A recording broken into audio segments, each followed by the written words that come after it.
Tonight, our special coverage on the 18th day of Israel's war on Palestine, an alarming rise in Islamophobic incidents rolled over. Assalamu alaikum and good evening. This is Muslim News Canada on Muslim Network TV. I'm Aisha Ashraf.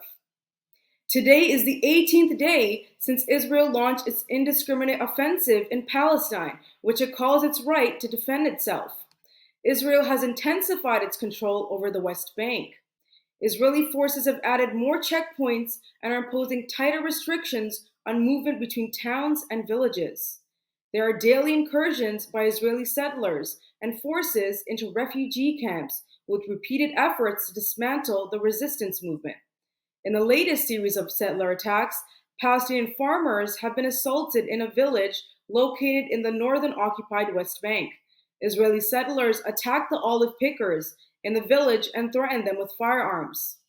Following the farmers' escape, the settlers proceeded to set fire to equipment and vehicles.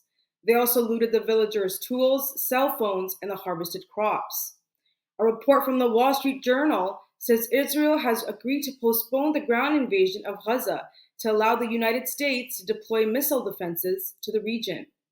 The report says the Pentagon is deploying approximately 11 air defense systems in the area.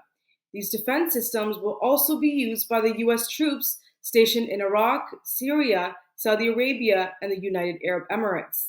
The process is expected to be completed within this week.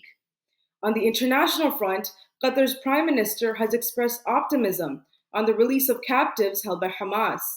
The U.S. and Canada are calling for a humanitarian pause in war to facilitate the safe delivery of aid to civilians. The news comes after the U.S. has vetoed the UN resolution calling for a ceasefire in Gaza. Turkish President Recep Tayyip Erdogan has canceled his upcoming trip to Israel.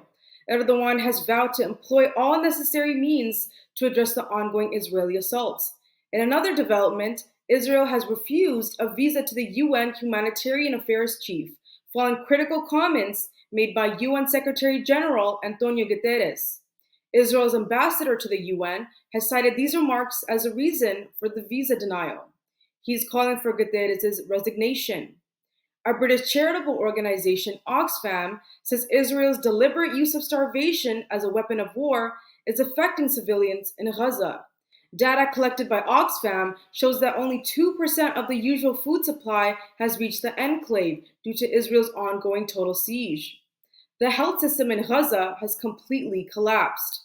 Thousands are left without access to critical medical aid. At the time of writing, Israeli attacks on Gaza have led to the deaths of at least 6,546 Palestinians. Out of these, 2,390 are children.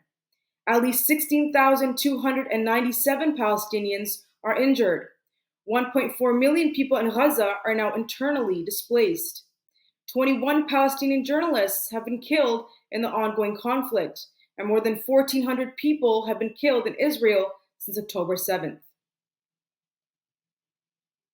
Instead of supporting calls for a ceasefire, the U.S. is increasing its military presence in the Middle East as tensions rise between Israel and Hamas.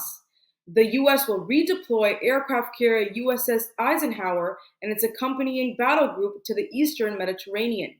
This is the second such carrier in the region. Each carrier has 7,500 troops. The move is being described as the largest U.S. military deployment in the Mediterranean in decades. Experts view this move as a way to stop Iran and its militants from expanding the current conflict. Critics believe the presence of U.S. forces is like giving a license to Israel in bombarding Gaza. The U.S. has also put other forces on high alert for rapid deployment if the situation calls for it. The U.S. Defense Secretary has authorized the deployment of additional air defense systems in the region. These include the Terminal High Altitude Area Defense Missile Battery and additional Patriot air defense battalions. More than 2,000 U.S. military personnel will be deployed in the next 24 hours.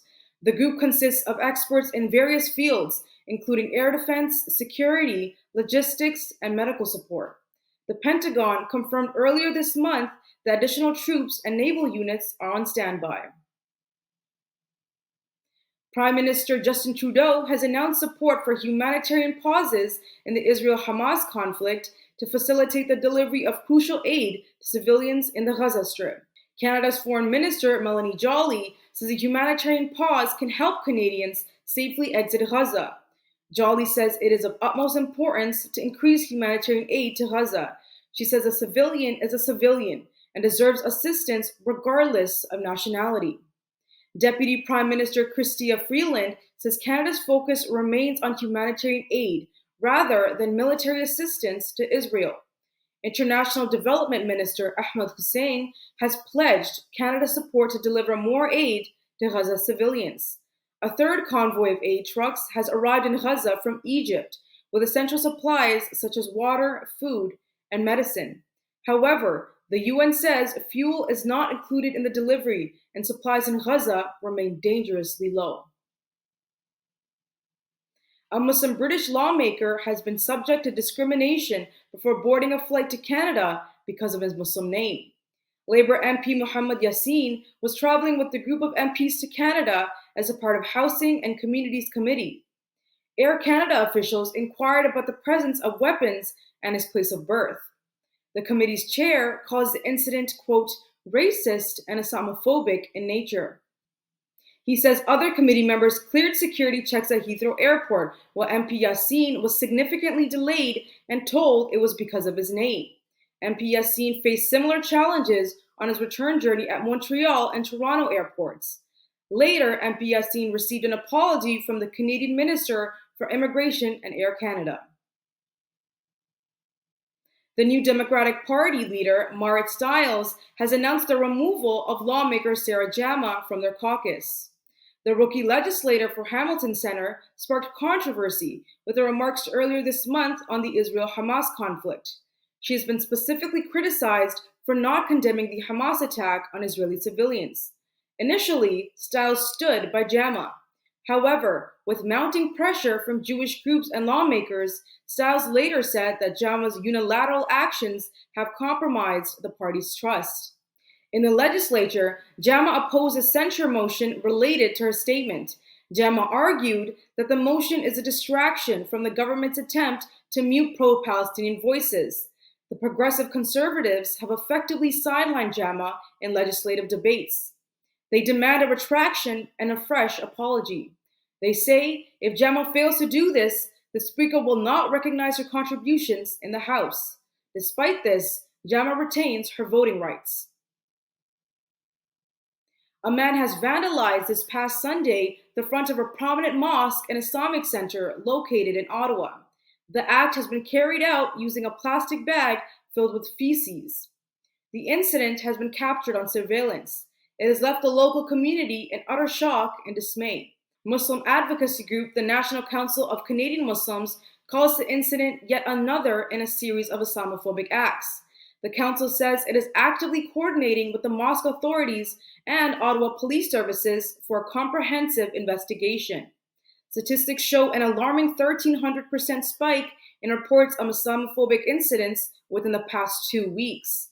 There are growing calls for leaders at all levels of government to acknowledge the severity of the issue and formulate a robust plan to address rising Islamophobic sentiment.